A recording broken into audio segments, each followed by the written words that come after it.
Did the countdown? Okay. It went 4 and then it disappeared. Welcome back to another episode of Over the Glass. I am your host, Nessa. I am your other host, Jay.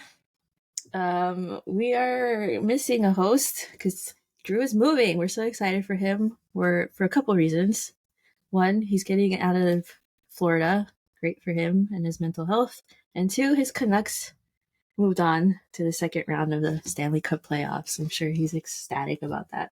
Haven't been able to talk to him about it, but we will see. We will celebrate briefly on his behalf. Briefly. Okay. 2 seconds. Speaking of the playoffs, there was a big game last night, big game 7. In my bracket, I was hopeful that the Leafs were able to get over that game 7 curse after last year. Turns out it was probably a blip in their struggles. Poor guys, they lost again, but I'm not a fan of either team. Don't really care. I don't have a horse in the race. What we do want to talk about is the goalies, the Boston Bruins goalies. They were making out last night. I've seen that tweet of them allegedly hugging. They're freaking making out, okay? And they got interrupted, and we are here for their love because they are ridiculous. I haven't really been following many of the other games since the Rangers advanced because unless there's a lot of scoring and unless there's like tensions on the ice, if you don't have for me, if I don't have a horse in the race, I'm kind of bored. If you're like, I'm sure people in the Bruins fan base and the Leafs fan base, they found that game probably not boring by any stretch of the imagination. I was bored. Yeah, neither of them were scoring, right? Like, if that was my team, I would be so stressed. Yes. So, yeah, that's why I said, from my perspective, I found the game boring up until it wasn't boring.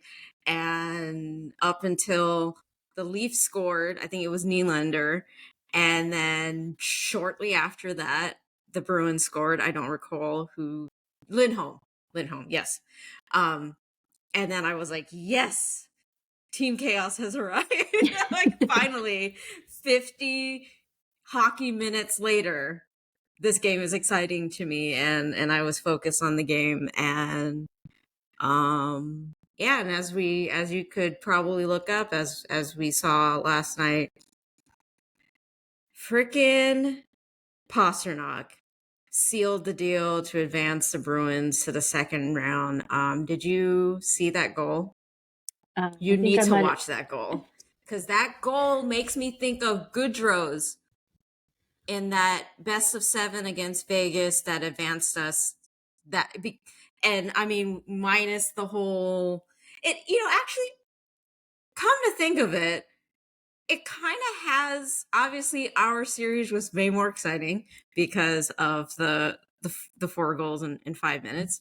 But the fact that for the first two periods, 10 minutes into the third, the Sharks were down 3-0, and I kind of felt like all the air had gone out from my sails. I was just sitting there like anticipating, well, the clock is ticking, there goes the end of the season. There's no hope left in my body until that penalty happened, and then they started scoring a bunch of goals, and like, we've never really, to my recollection, that has never really happened. You don't anticipate that you're going to make this huge comeback on a 5-minute major, but it happened. I remember I had roommates at the time, and I was yelling in my room. They could hear me downstairs in the second floor. Crazy excitement. Also, you're even more anxious because you're like, shit, like, we could have a chance now.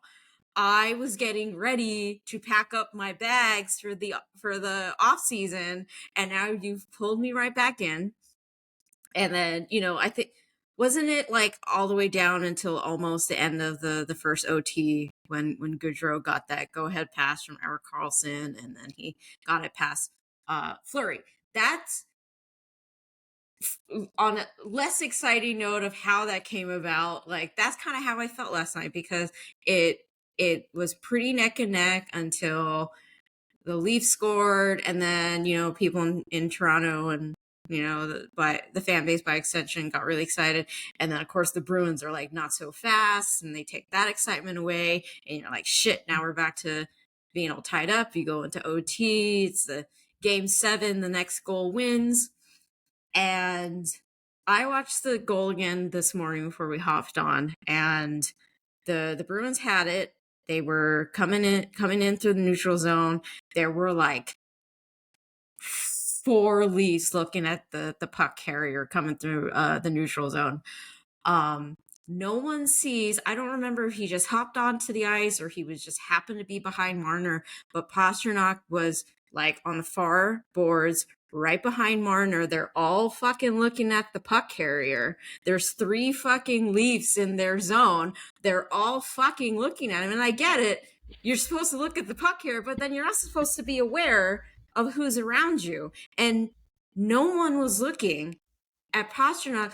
I don't remember who chipped it in, but they got past the red line, and then they dumped it down. They dumped it down to the right of the goal, which ricocheted. And this is maybe where that home ice advantage comes in that people always talk about, because they know their rink. And they probably know, if I hit it against this boards, it's going to bounce back out. Because I kind of saw people starting to talk about, oh, that's a set play. That's a set play.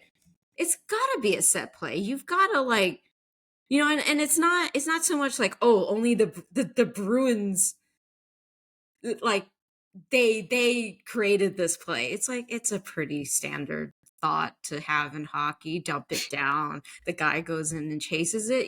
They're professionals. They know what's up. But like, so I'm painting the scenario. All these guys are looking at the puck carrier. He dumps it down, recognizes how the boards, react to the pucks getting hit. Pastrnak skates all the way down in there, right behind all 4 of these Leafs players, and does the same sort of thing. He goes across the crease in front of the goalie, backhand into the net. Is it not very similar to Goodrow in Game 7 against Fleury? Insane goal. Obviously, I think it's best that it happened in Boston, because can you imagine if it happened in Toronto? No, riots. Like, not only that, I would feel on behalf of the fans, because I wouldn't want to spend a second more in that arena. I would want to go home and cry. It's not just that, like, Toronto fans are crazy. I feel like they probably would have thrown a bunch of shit on the ice and booed the team off. That could have also happened too. So, I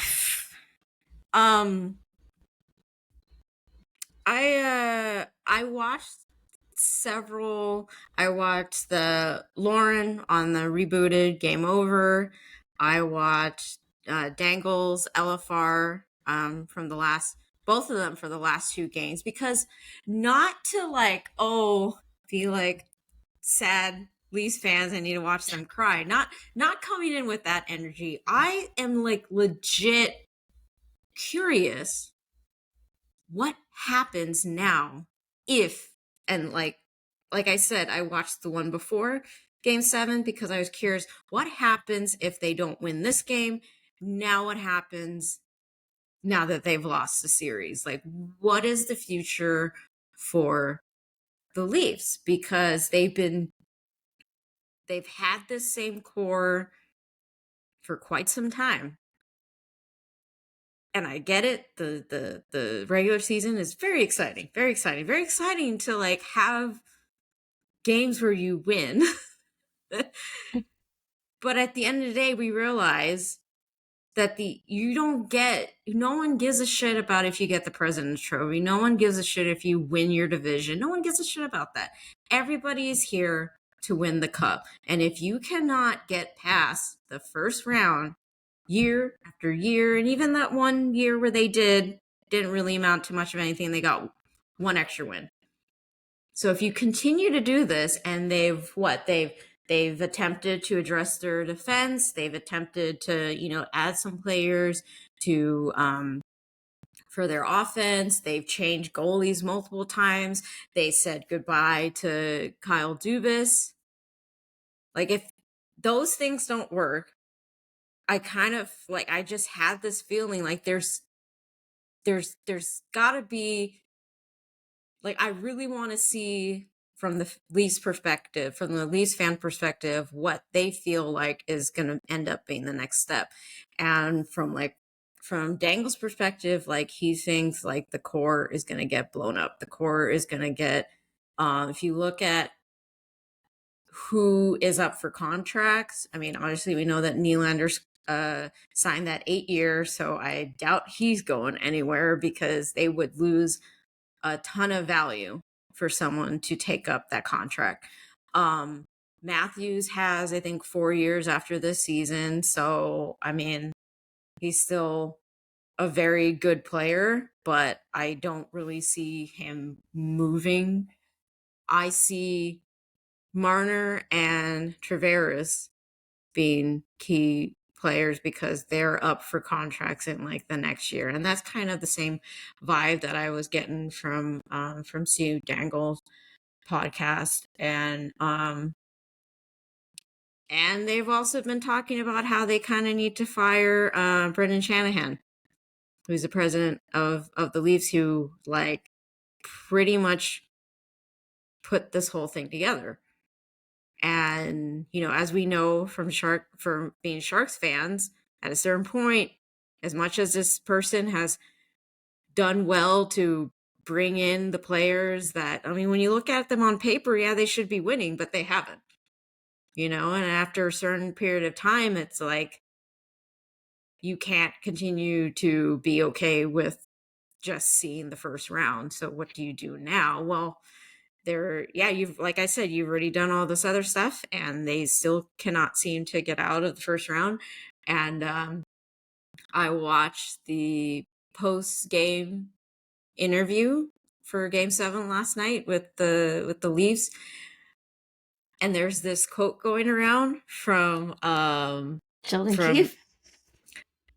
Sheldon Keefe. He was, I can't recall it in one of the initial question, but the quote is the part that will get everybody pretty much saying, like, the Leafs basically are like playing themselves. They were talking about like how good like the Bruins defense is, how they're really good about protecting their net, and they basically play in a way where they get the Leafs to start playing against themselves. And like, when you think about it from like, not from a emotional influence perspective, I kind of see it as him saying, like, because they play so well and you can't penetrate their defense, it starts getting to you in your mind, and you start just basically screwing yourself over trying to figure out a solution. But coming from the Leafs perspective and their history, and especially coming from the coach, it's kind of like,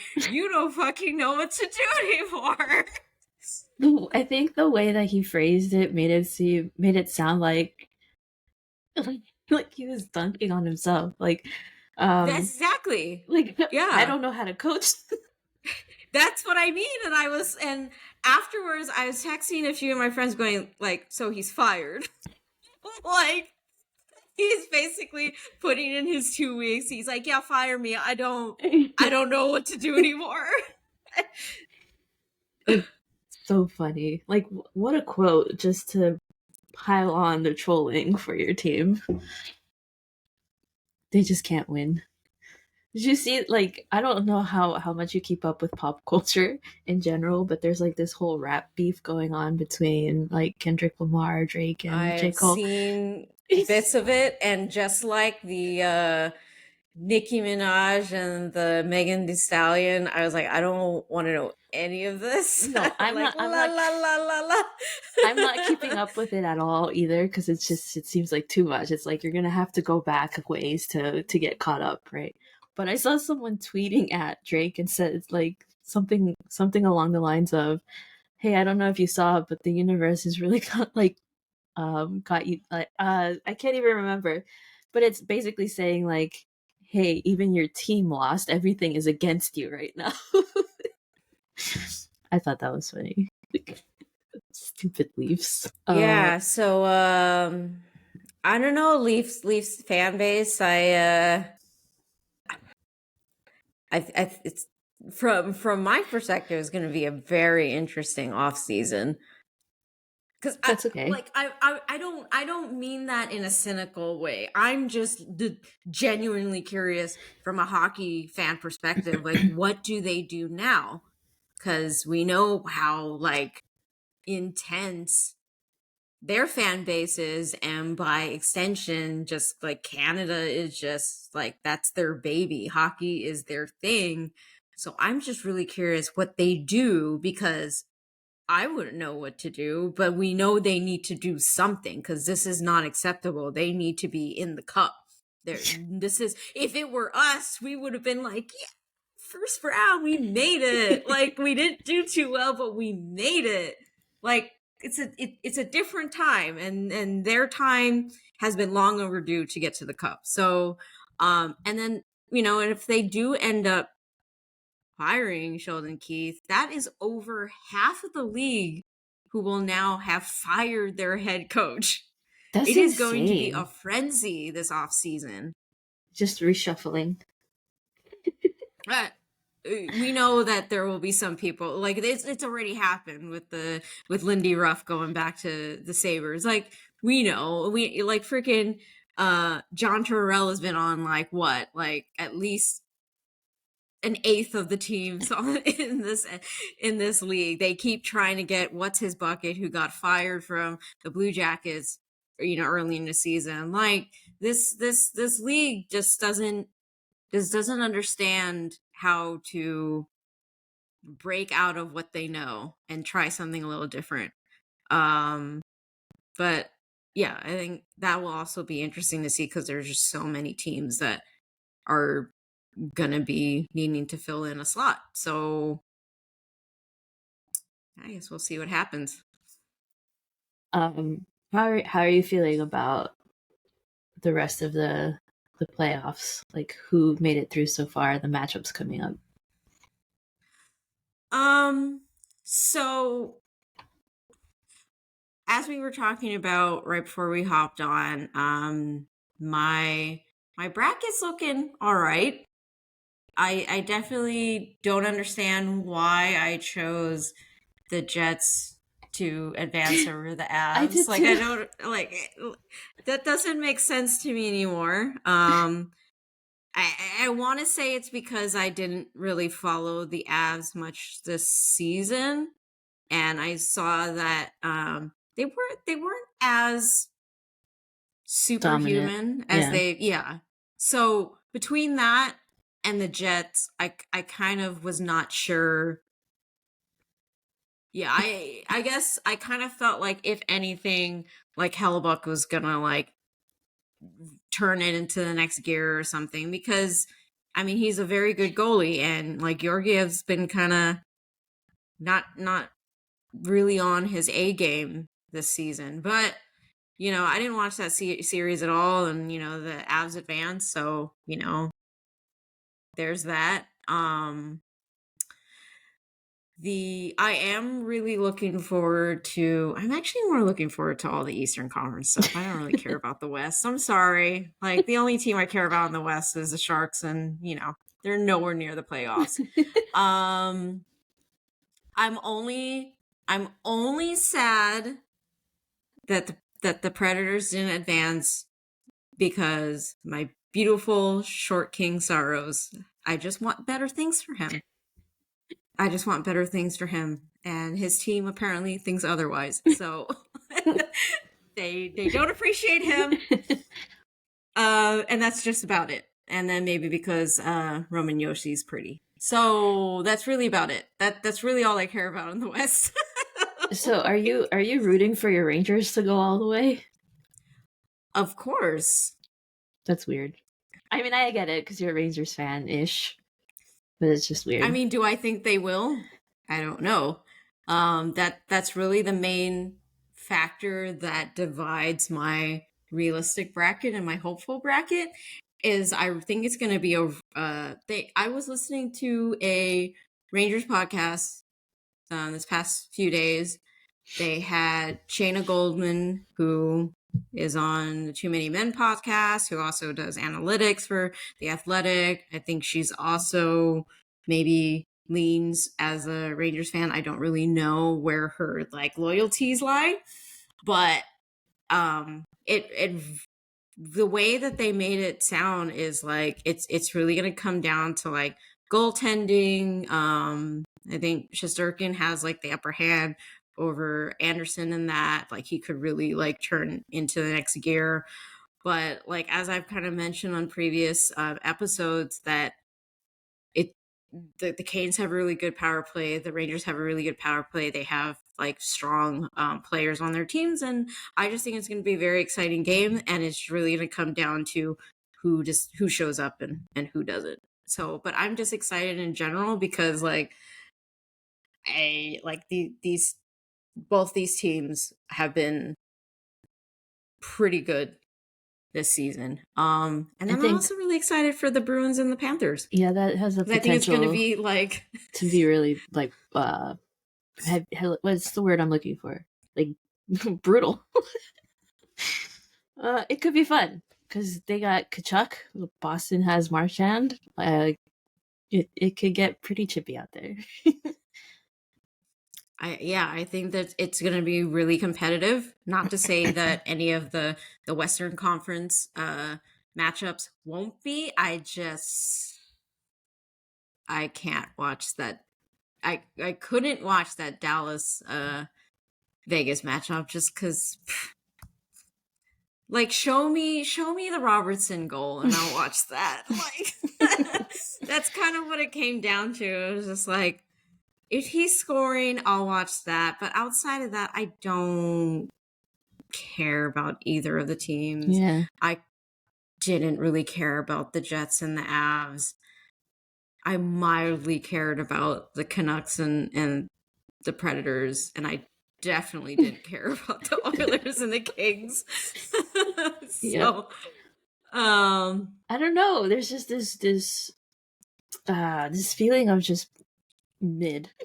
Like everything's just so not exciting for me right now. Like none of these teams interest me. None of them feel exciting. Like even Colorado, which is a team that I somewhat follow sometimes, like they're not even fun to watch right now. I don't feel that spark I usually feel with hockey this season, this playoffs specifically. So I don't really have a team I'm rooting for. My Delulu pick would probably be Vancouver, just to see the world burn a little bit, because nobody really cares to see Vancouver win. I honestly don't care about any of the teams left on the East. Sorry to your Rangers. I feel nothing. Yeah, no offense taken. I get that. Like, I mean, I'm excited for the Rangers for like I'm invested in a lot of their players, and that's kind of what does it for me. So, yeah, yeah, I guess we'll see. At the time of this recording, the final remaining decider for the second round is going to come down to who's got more to prove in the Stars and in the Knights game. Yeah, we'll see. We'll see if my bracket stays intact or not. Okay, switching things up, I wanted to ask you about this tweet by Jim Matheson that is complaining about Nick Suzuki taking a break from hockey. So, if you're not familiar with this name, you may be familiar with the I guess the incident, or however you might describe it, that happened, I think, last year. Because as we know, in Canada, they're very passionate about their hockey teams. And the Oilers, they've got a pretty star-studded cast out there. In particular, McDavid, Draisaitl.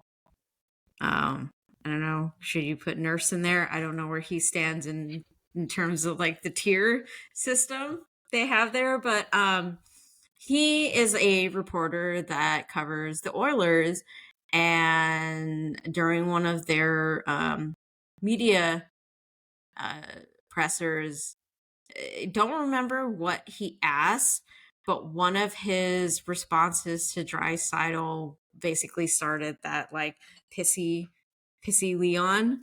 Yeah. And so that's where I remember him from. And I don't follow him, but his tweet came up on my feed because somebody replied. It was Samantha, who is part of the broadcast pod. She asked him, "Why are you so pissy?" and of course from the tweet that she co-tweeted, I was like, what's going on? Like, Yeah. and I had to go down the rabbit hole. So let me see if I can take folks down that rabbit hole. All the So clips. Frank Saravelli had tweeted out basically who was making up the Canadian team for the men's worlds. Mhm. And you kind of look down the line, you're like, okay, cool, whatever, blah blah blah. So Jim Matheson sees this and goes, why is Suzuki not going to Worlds? If hurt or there are family reasons, that's all good. If not, it is a mistake by Habs captain. And so I guess apparently Suzuki was invited, and for whatever reason he declined. That's kind of what I grasped from that. A Habs fan had replied saying he was offered but wanted a break. And then Jim says, break from what? He's a hockey player. And then another person comment to him going, yes, people like to take breaks from their jobs. And then Jim says in response, again, if this team was in the playoffs, he would be playing, right? But he would love it. So Habs don't make it, and he puts his skates away. Tough to earn points with people picking future Canadian teams if you say no. So, and then someone else quote tweeted him saying, making people do quote extra end quote to quote earn points end quote so they can maybe be considered for a promotion or be part of the team. Yeah. To which he said, look, quit defending this decision by Suzuki is a bad one if he just needs a break. He's a competitive hockey player. He has been off for 3 weeks. We gave him 3 weeks. That is his break. And then that's it. This old timey, I don't know, stuck in the past hockey mentality of if you're a hockey player, you don't deserve time away from hockey. You have to eat, breathe, live, freaking inject hockey into your veins type mentality just because you have the privilege of playing this game for a living. And yes, it is a game and you're getting paid millions of dollars. It is a privilege, but also it is a job and you deserve breaks from your jobs. Some people take 2 months away from their jobs. Obviously, a hockey player is not going to do that because their physicality is going to decline for the next season. But let people live outside of their jobs. I don't know how many times we have to say this on this podcast. Your mental health is more important than whatever job you may be playing. Weirdo, Jim Matheson. Maybe he needs a better job. Yeah, in response to that, I said, wow, get off Suzuki's back. If he doesn't want to go, he has that right. Deciding for him about what is acceptable reasons to not participate in Worlds is just gross. Like, if you recall, the initial response from him was like, oh, if it's like family reasons, or like, he's like, here's the chart of your acceptable reasons to me, a old hockey man, just shaking his fist at a cloud. These are acceptable for me. And if your reason, this is kind of like this is like the if you go and watch a comedian who's like from an immigrant background, it's like, here's your acceptable jobs. You can be a doctor, an engineer, like, well, it depends where you're coming from, right? Yeah.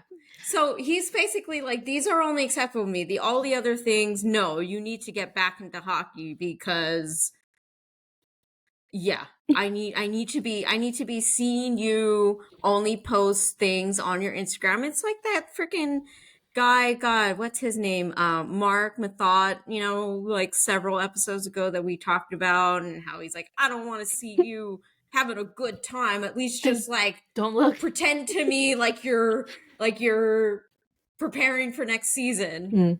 I don't want to see your vacation photos. It's disrespectful to the fan base. Like, is it? I want to see the Sharks have a good time. Yeah, they didn't have a good time all season. Let them have some fun.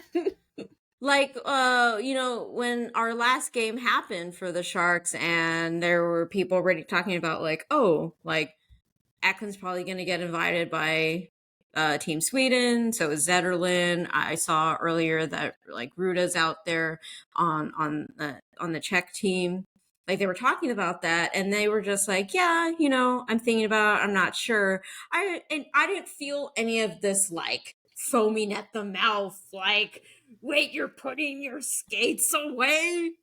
To be fair, is it for family reasons? To be fair, your personality, I've never gotten a foaming of a mouth type reaction from you ever.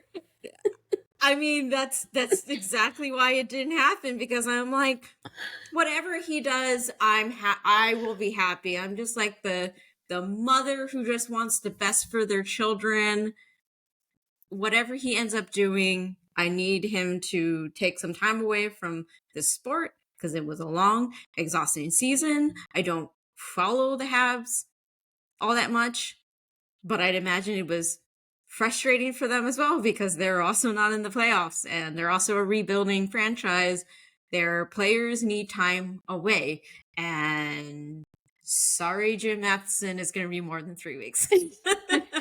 I feel like this guy and people who think and speak like him are just jealous that they were never good enough to make it to the NHL or play hockey as their career. And so because they're not allowed to do this in their lives and they're just reporting on it, they're mad that these guys are taking time away from something that they don't get to do. That's how he carries himself. Oh, and coincidentally, the tweet, the quote tweet under my quote tweet is the one of Grandpa Simpson shaking his fist at a cloud. Yeah. Or the Arthur meme. So, all right. Yeah. Enough about the Habs. Go do your thing, Suzuki. And this grumpy old man. Go do your thing. Yeah. You go ahead, you live your life, Nick.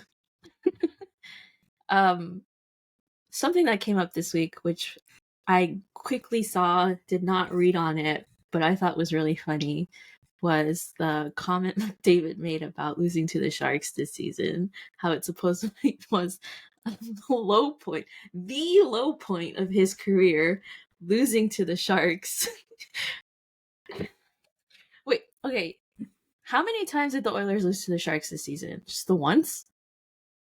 Sure. I don't remember. We lost a lot, so I... No. How many times did we win against the Oilers? But I mean, that's what I mean. Like, we lost so much that I'm like, I don't keep track of the wins. Like, okay, gotcha. All right. Well, do you want to give us a brief summary about what he said? Well, like, pretty much Here, I mean, the article's short enough. I can just like recite it. It said, losing to the San Jose Sharks this season was a low point of Connor McDavid's career. Seriously. um, so on November 9th, spiraling 2-9-1 Edmonton Oilers lost 3-2 to the 2-10-1 Sharks at SAP Center. He said, quote, that was a low point. I would say even in my career, it felt like McDavid told Pierre LeBrun on Wednesday after the Oilers eliminated the Los Angeles Kings in the first round of the playoffs. The Edmonton Oilers made drastic changes after losing to San Jose, replacing Jay Woodcroft with Chris Knobloch as head coach and going 47-18-5 after November 9th, pacing the NHL with a .707 points percentage. McDavid also spoke to LeBron about a, quote, good, unquote, team meeting. After the loss to the Sharks, the Oilers set to take the Vancouver Canucks in the second round of the playoffs, hopefully. Losing in the 24-25 edition of the Sharks is a little less humiliating. So Dang always has to throw a little joke in there. So I just when I saw this, I just like legit laughing because it's like one part because you're welcome that losing to us turned your season around. You're welcome. And then number two, just laughing that like we were able to give that to have that respect and that ability to hand McDavid his low point. Like, I will take that honor. Thank you, sir. You're welcome. Thank you, sir. You're welcome that we were able to inject that ability to turn around your season, and I will take the honor of doing so. I will take that. We will take whatever wins we can get at this point. Feel significant and best player in the world's hockey career? Great. Done. You can have it. So dumb. And then lastly, what we have on our little schedule thing here, itinerary. Wait, are you going to see the Bay FC today? The Bay FC. Yes, I go to all the home games. What am I? How old am I? What is this? A compilation of our best beats for African World Heritage Day with contributions from Bay FC's. How do you say her name? Asisat? Yes. Asisat Oshwala, Kunan, Rachel Kundananji, and Princess. Okay.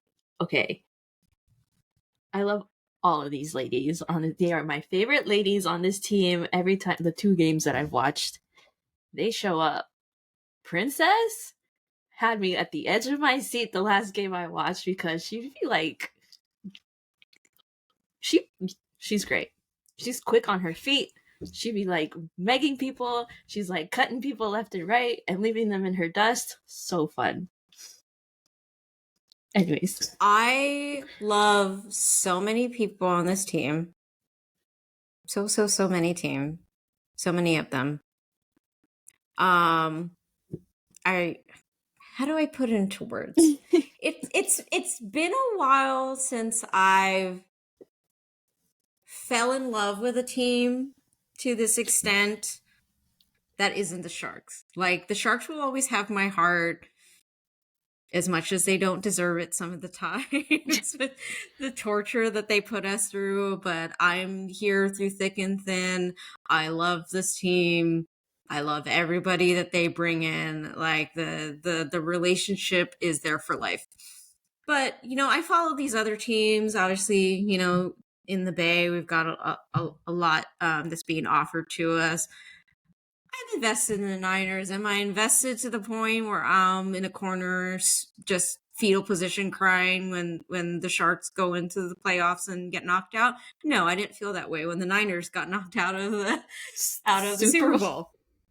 I kind of felt it, and I kind of hated it, and then I was glad it was over.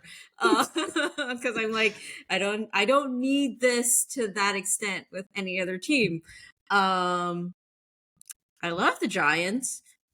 Did I care so much that they lost really badly yesterday? And that was that first game that I sat through for all season? No, I didn't. I wasn't really all that sad. I was just really glad to watch Jung-Hoo Lee just be amazing. And you know, other teams along the way, blah blah blah. But this team, I have just been falling in love with this team every game I watch. Home games are a whole different vibe from games I've watched in person, any other sport, obviously with the Sharks. Like, even when they're really good, there's a bunch, there's people in the stands where you're just like, will you just shut the fuck up? Like, there's like the people that are just saying stupid shit, or the people who are being really negative and yelling crap that they think the players can hear. No, we can just hear you. The players can't hear you. Yeah, so I mean, but that's hockey. I don't, you know, I'm just like, whatever, I'm just watching this game. But like, just going, and I, you know, and then I've been to Quakes games. I can't really say much about like the energy there outside of like, I really love the whole supporter section. That in general is very popular in Europe across like all the sports. So like, but I don't know if I necessarily am like hoping that like the Sharks would adopt that. Like, I kind of don't care. Like, but it's really nice to see from like the soccer perspective, and then obviously BeFC also has that as well. But then just in general, like the whole crowd, it's still. I was actually really curious to see this past home game on Wednesday. I was actually really interested to see how that turnout would happen, because that was like the first weekday game, and it was actually a pretty good crowd. I want to say, well, I did see that tweet from Marissa. She said the count was like somewhere above like 10K people in attendance. There was like a ton of people out there. I want to say it was at least 65, 70% full. And they gave up like a goal early, but they started to rally back. And like there are certain parts of the game where like the crowd started to, you know, cheer them on. We started getting into collective chant and everything like that. And just like looking around, I was telling my friend that like I just really love the diversity. I'm continuing to love it. Like, I've seen it from day one. Every time I go to a game, I'm just reminded like, wow, look at this diversity, not only on the pitch, but also in the stands. My neighbors to my left, they're a couple who just loves everything soccer. And then the family to my right is a family of three. The folks in front of me this past game there were two pairs of queer older couples. That just warmed my heart that they were just able to sit there and enjoy this game with their loved one. And then, you know, just a ton of fucking gays everywhere. Like, everywhere I look, and I'm like, you know, I don't like to stereotype, but when you all walk in a group, like, just, you make it really obvious that I'm like, I'm going to deduce you all gay. Yeah. All of you are gay. Tons of gay people, tons of different ethnicities, just a ton of like kids around, just like everything. It's like such a feel good vibe. On top of, they have these, as we mentioned, these three players on the team.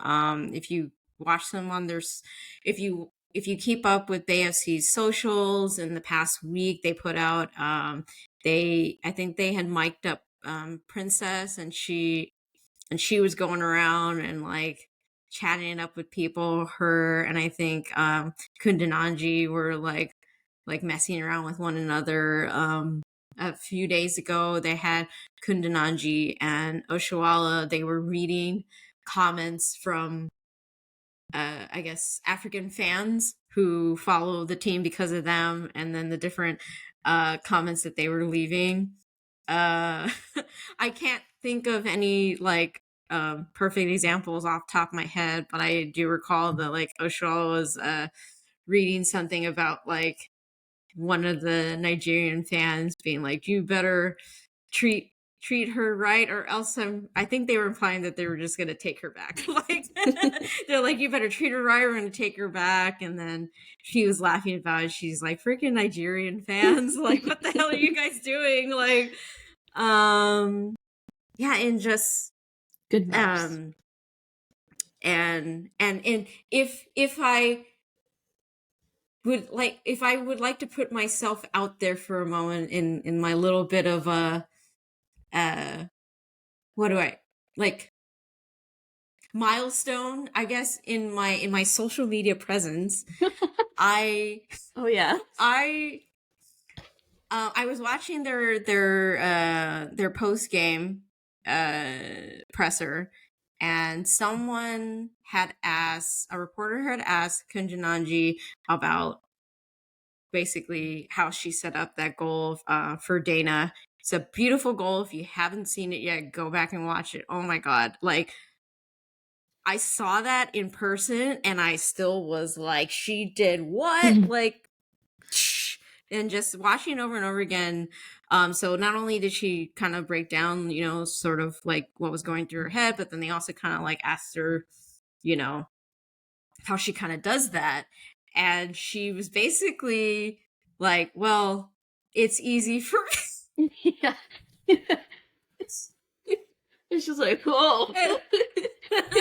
She's like, well, it's easy for me, I'm really strong, I'm powerful, and they just need to give me, and I'm paraphrasing, you should go and see the actual of her saying it, but she's like, all they need to do is just give me a second, and if they give me that second, they're done. And I was like, yeah, right, they're done. They're done. They were done. You did it. And then like Dana's like next to her, just kind of like after she said, well, it's easy. And she was just like, for you. Yeah, for you.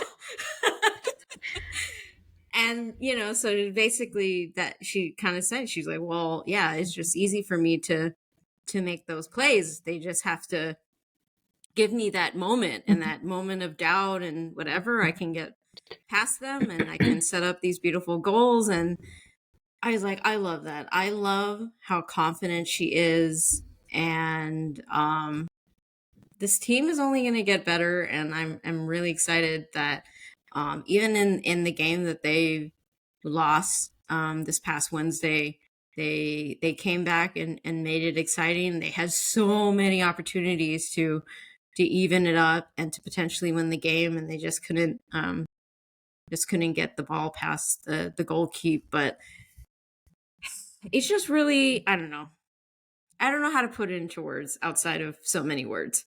So, but you clipped this from the interview and posted it on Twitter? Yes, because I just needed to share it with everybody, because I was like, I just loved it. I just loved that she, she was confident in what she was saying. And I loved the energy from her. Mm-hmm. And then what happened? Oh, right. The whole reason you brought this up. I didn't really think too much of it. I was just like, maybe some BeFC fans will see it and they'll be like, yeah, that's awesome. And, maybe I'll get a couple likes here. I don't have a big platform at all. I just need this place to share all of my sports things and not bother people who don't give a shit about it in my real life. And I just happened to see somebody tweeted it like yesterday, and I didn't think too much of it until I saw who did. And it was the main BeFC page. They retweeted it, and then they quote tweeted it with a particular quote where she just says, I just need one second to beat them.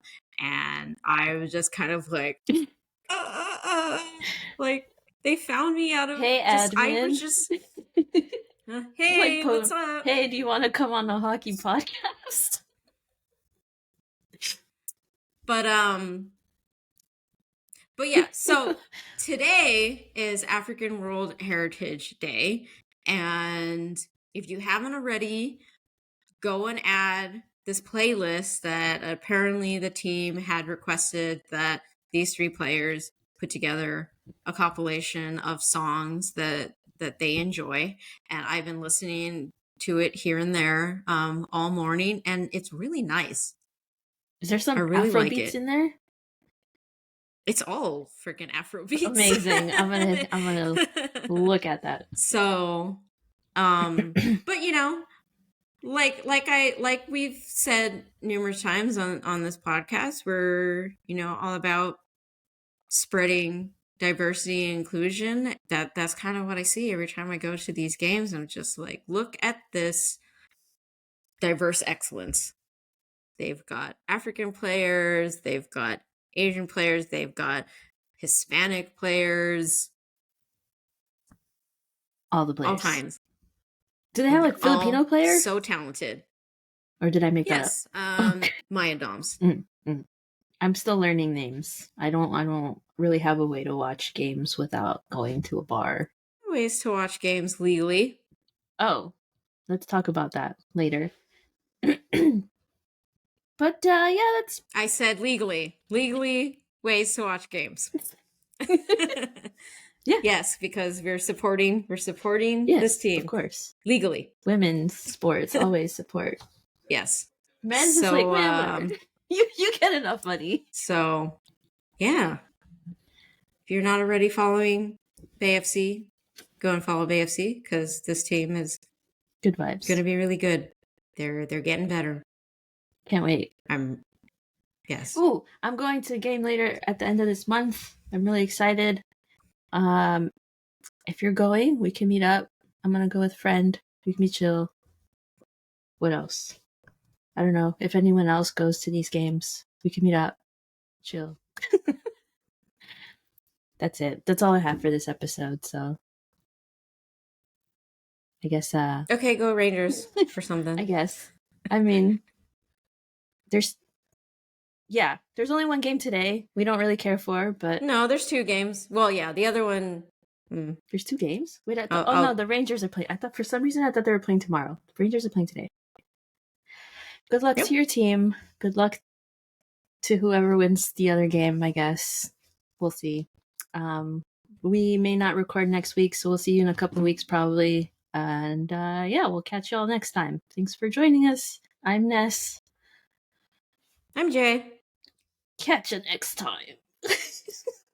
Bye. Bye.